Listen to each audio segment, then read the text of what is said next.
tere jälle! Seekord pean teile kahjuks pettumust valmistama. Detsembris enam Vesipea estantsiast vaarikaid ei saa.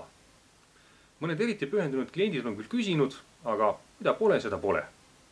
Aga ma pakun teile midagi väärtuslikumat kui marju. 19. sajandil oli kivisüsi, 20. sajandil nafta ja 21. sajandi kõige väärtuslikum vara on hoopis info. Tänases videos võtan kokku möödunud hooaja. Muude aiatööde kõrval panin kirja olulise info istanduse kohta. Kui palju eri sordid saaki andsid, millal marjad valmisid, milline oli ilm, kui palju tuli sademeid ja nii edasi. Niisama enda jaoks kasvatades ei ole see eriti oluline, aga kui tahta korralikku istandust pidada, siis on see teave vajalik. Jagan oma kogemust meelsasti teiega. Head vaatamist! Niisiis kokkuvõtte 2022. aastast. Jätame välis- ja sisepoliitika kõrvale ning räägime oma väikesest katseistandusest. Kindlasti huvitab teid saak. Kes ikka vaarikaid niisama ilmu pärast kasvatab? Teine oluline teema on ilm, sest sellest sõltub saak. Ja kolmandaks on mul mõned mõtted nende sortide kohta, mida olen kasvatanud. Aga kõigepealt saagi juurde. Vertikaalteljel on saak grammides põõsa kohta. Eri värvidega on tähistatud erinevad sordid. Nagu graafikult näha, siis kõige suuremat saaki andis sort Novokitaivska, ligikaudu 400 grammi põõsa kohta aastas. Pisut vähem andis Polka ja Glen Ample oli päris kehv oma 200 grammiga põõsa kohta. See on terve aasta graafik. Aga vaatame saaki kuude kaupa, siis näeme hoopis huvitavat mustrit. Vertikaalteljel on endiselt saak põõsa kohta grammides, ühel horisontaalteljel on kuud ja teisel horisontaalteljel sordid. Juunis ei saanud üldse vaarikaid. Juulis kandis kõige rohkem Novokitaivska ja auväärsel teisel kohal oli Glen Ample. Seevastu Polka saak oli juulis kõige madalam. Aga augustis muutus pilt oluliselt. Novokitaivska lõpetas saagi andmise täielikult ja Glen Ample andis veel viimaseid marju. Aga Polka alles alustas õiget hooaega. Näete, Polka saak tõusis kuni oktoobrini ja alles novembris toimus järsk saagi vähenemine. Vaatame veelgi täpsemalt. Sellel graafikul on saagi mass korjepäevade kaupa. Põhimõtteliselt moodustub sama muster. Novokitaivska annab kogu oma saagi ära juulis, Glen Ample hooaeg on 1,5 kuud pikk, aga Polka saak on kuidagi stabiilsem. 1,5 kuud keset suve, vahepeal madala saagiga periood ja siis tuleb vaarikaid varasügisest kuni hilissügiseni välja. Kuidas siis nõnda? Asi on selles, et Polka on remontantsort. Tema teise aasta vartelt tuleb marju suvel, nii nagu vaarikatel kombeks. See saak on joonisel sinise värviga tähistatud. Aga remontantsortidel kannavad ka esimese aasta varred. Need õitsevad ja viljuvad sügisel. Joonisel on sügisene saak rohelisega märgitud. Ja nagu näha, siis ületab sügisene saak suvise saagi. Aga nüüd ilmast.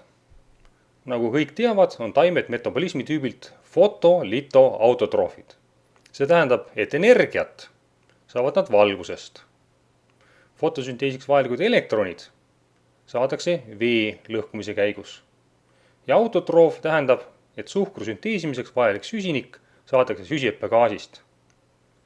Kuna süsihappegaasi kontsentratsioon aasta lõikes oluliselt ei muutu, siis seda ma ei mõõtnud. Selle asemel võtsin hoopis vaatluse alla temperatuuri. Teate ju küll, igasugune keemiline reaktsioon toimub seda paremini, mida kõrgem on temperatuur. Niisiis, mis juhtus 2022. aastal valguse, vee ja temperatuuriga? Kuna mul endal ilmajaama pole, siis kasutasin lähima ilmajaama andmeid. Tartu Ülikooli Meteoroloogia Instituut pakub reaalajas infot mitmesuguste näitajate kohta. Ja mis kõige toredam, see on vabalt veebist kättesaadav. Suur tänu neile! Valguse kohta õnnestus saada andmed 2016. kuni 2022. aastani. Horisontaalteljel on aastad. Parempoolsel vertikaalteljel on keskmine kiirgusvoog aastas, näete, sinisega tähistatud. Tavaliselt on see veidi üle 100 vati ruutmeetri kohta. Vasakpoolsel vertikaalteljel on kumulatiivne kiirgusvoog aastas. See on punasega märgitud ning see on juba üsna kõikuv, ulatades 1300 kuni 1450 vatini ruutmeetri kohta. Aga kiirgusvoog ei jagune aastas ühtlaselt. Võib-olla olete tähele pannud, et praegu tõuseb päike kell 9 hommikul ja läheb juba kella 3 ajal looja. Ja jaanipäeval on vastupidi. Isegi öösel ei lähe pimedaks. Graafikul on kiirgusvoog toodud kuude kaupa. Sinised tulbad on keskmised aastatel 2016–2022. Punasega on tähistatud 22 aasta kiirgusvoog vatti ruutmeetri kohta. Ei saa öelda, et lõppev aasta kuidagi oluliselt tavalisest aastast erineks, vaid märts, aprill ja august olid veidi päikeselisemad kui tavaliselt. Ka sademete kohta saan näidata pikemat graafikut alates aastast 2003 kuni 2022. Vertikaalteljel on sademed millimeetrites. Nagu näha, siis sademete hulk kõigub märkimisväärselt ulatades 800 kuni 400 millimeetrini. Aga meid ei huvita mitte kogu aasta kumulatiivne sademete hulk, vaid eelkõige vegetatsiooniperiood. Siin näete sademete graafikut kuude kaupa. Sinised tulbad tähistavad keskmist sademete hulka aastatel 2003 kuni 2022. Punasega on tähistatud aasta 2022. Nagu näha, siis vihma tuli vähem kui tavaliselt. Õnneks sadas talvel palju lund ja lumesulamisvesi aitas üle elada põuase märtsi. Mida siit pildilt õppida? Ei saa lootma jääda vanajumala peale. Vihma võib tulla, kuid ei pruugi. Kastmissüsteem on hädavajalik. Pole vett, pole saaki. Või nagu araabia vanasõna selle kohta ütleb, kust kaob vesi, sealt kaob elu. Temperatuuriga on nii ja naa. Selle sajandi jooksul on keskmine temperatuur aastas kõikunud 10 ja 5 kraadi vahel. Aga jälle, tühjasest keskmisest vaja on teada vegetatsiooniperioodi kohta käivat infot. Vaatame nüüd seda graafikut ja mida me näeme. Sinised tulbad on kuude keskmine temperatuur alates 2000 kuni 22 aastani. Pilt on ootuspärane. Suvel on soe ja talvel on külm. Lihtne. Võrreldes aga möödunud aastat keskmisega, siis näeme, et talv oli leebem, kevad veidi jahedam ja suve lõpus tuli lühikene palav periood. September oli tavalisest külmem, kuid oktoober seevastu soojem. Tänu soojale sügisele saimegi polkalt hea saagi. Ja kui jutt juba sortide peale läks, siis Vesipää Estantsias kasvab 3 sorti vaarikaid. Glen Ample, Novokitaivska ja Polka. Ja nüüd vaatame, mis mulje on neist jäänud. Palun võtke arvesse, et need tähelepanekud on tehtud ühes kindlas kohas kasvavate vaarikate põhjal. Mõnel teisel mullal, teises mikrokliimas ja teistsugust agrotehnikat kasutades oleks ilmselt erineva tulemuse saanud. Glen Ample on Šotimaalt pärit sort, seega peaks meie kliimasse sobima. Tema aretamisel peeti ilmselt silmas turustamist. Marjad on suured ja taruvad hästi transporti, aga need ei ole kõige maitsvamad. Klient ostab marju välimuse järgi, seega müügimarjal pole maitse eriti oluline. Mis aga mulle üldse ei meeldi, on kasin saak. Novokitaivska on pärit Ukrainast ning samuti aretatud tootmisistanduse jaoks. Aga see mari on tillukene, kuid maitsev. Milles probleem küsite? Saak oli ju 3 sordist kõige kõrgem. Jah, nii see oli, kuid saagi kättesaamisega oli probleeme. Mida väiksem on mari, seda kauem võtab marjade korjamine aega. On ikka oluline vahe, kas korjata 5 kilo tillukesi jõhvikaid või tõsta maast üles 1 5-kilone arbuus. Ei teagi, kas on puudus või eelis, kuid Novokitaivska annab kogu saagi väga lühikese perioodi jooksul.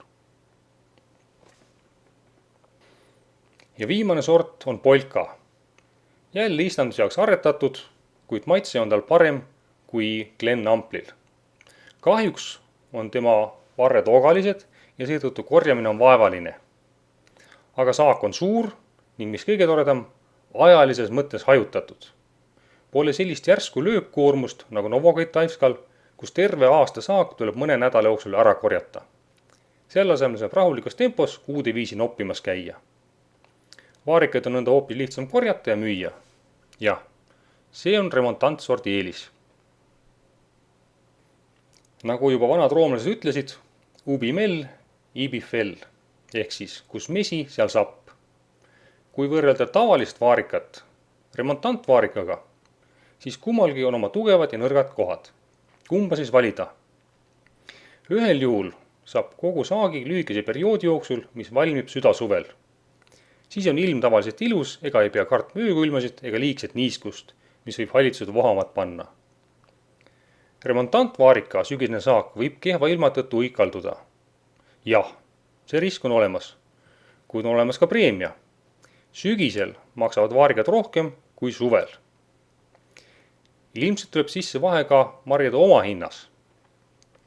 Kui tavaliste vaarikate puhul on palju hoolikat käsitööd, mida eriti mehaniseerida ei saa, siis remontantvaarikate puhul saab veidi lihtsamalt läbi.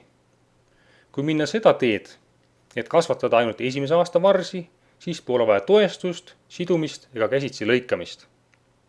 Remontantvaarik esimese aasta varred saab pärast saagi koristamist niitkuga maha niita. Kevadel kasvatada uued varred, mis samas sügisel juba saaki annavad. No ja viimane erinevus. Ühel juhul on saagi koristamine lühiajaline pingutus, teisel juhul valmib saak järk-järgult pikema aja jooksul. Ja nüüd on see koht, kus tuleb katseistandusest saadud andmeid vaagida, arvutada ja jõuda järeldusele. Kuidas siis edasi? Saigi hooaeg läbi. Märtsist kuni novembrini tegin vaarikaistandusest tööd ja iga kuu kohta salvestasin video. Lingid nende videote kohta on selle video kirjelduses. On olemas pikad pühad jõuludest kuni 30 päevani. Kasutage seda aega targasti. Vaadake minu videosid ja õppige nendest. Kohtume uuel aastal.